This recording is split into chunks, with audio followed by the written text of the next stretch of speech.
Hey, I'm Sam Peterson. I'm a writer, and I've written 2 books, Trunky, Transgender Junkie, and Sugar, a memoir of craving.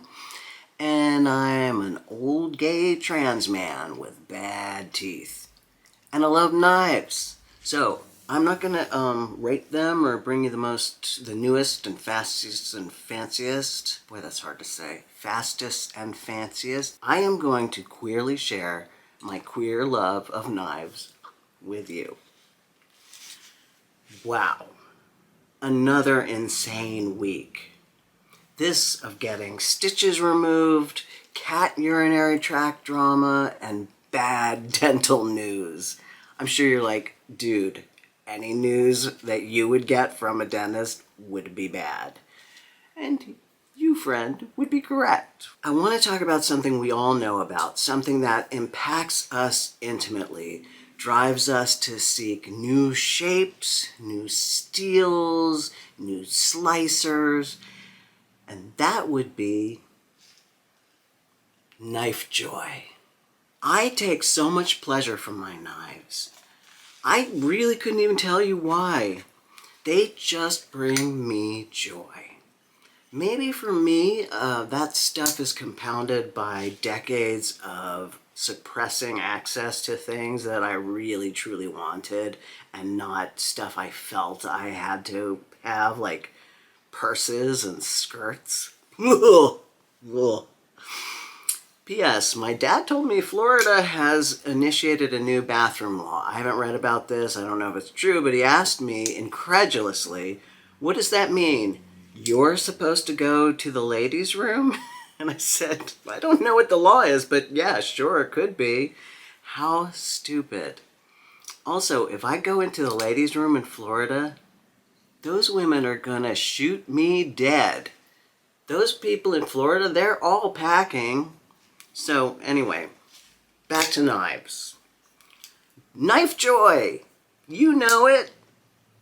The buzz you get from chasing down a good deal on an obscure site, the rush of a purchase. Then you spend the next days or weeks checking the USPS tracking site, getting ready for when it finally comes to your door. And just for the record, knife people don't go around stabbing people because they've rung the wrong doorbell. You open that package with your previously most recent acquisition, right? The knife you had before opens the new knife package. And that knife will be sharing pocket time with the new guy for a while. Your heart rate is up, your focus is laser acute. And there it is. God damn, that knife is gorgeous. So you fall in love for a little while. Or the knife is mildly disappointing for some reason. It doesn't fit your hands quite right. There's only really one way to open it. It's always the knife land game of Goldilocks up in here, trying to buy a good knife. But you still got your last one, and you'll be looking for that next one. The hunt is on. I wish I could convey the mad glee knives give me. They are just so beautifully crafted. The scales so thoughtfully chosen, the steel that is just right for the job. They offer a kind of perfection, an aspiration, if you will, in each blade. There's always something that could be changed.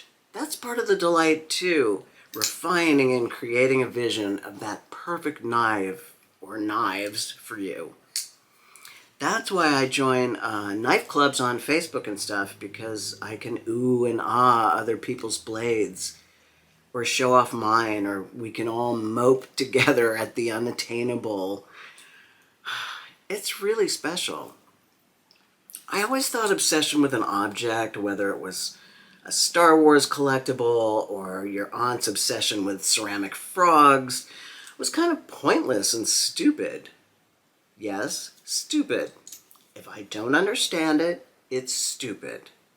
This is not a great character trait of mine, and I'm working on it, but there you have it. But now I understand it. it being knife collecting.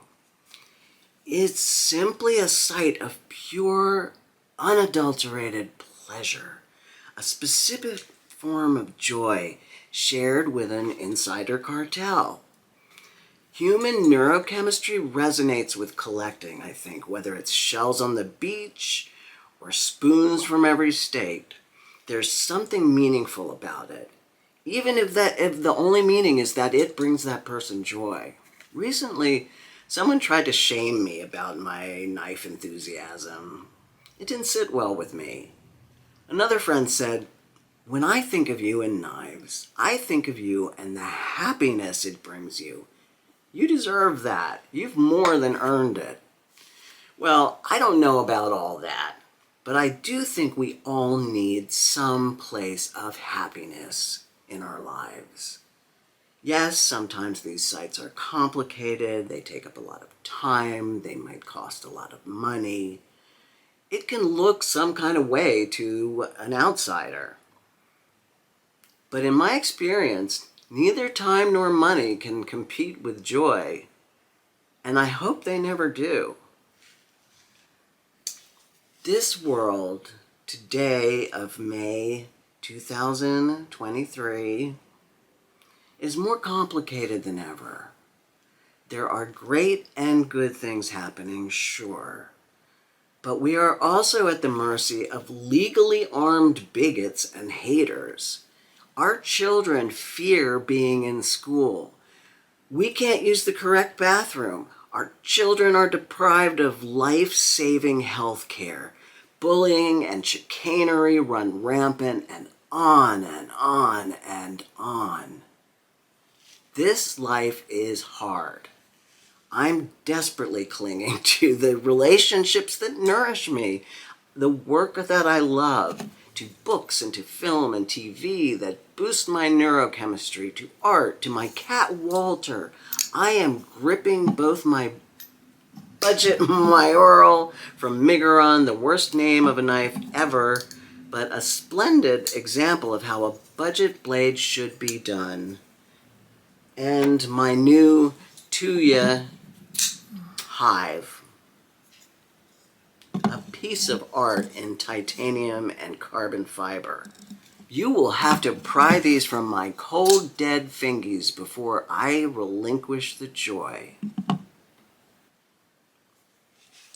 Love you, knife people.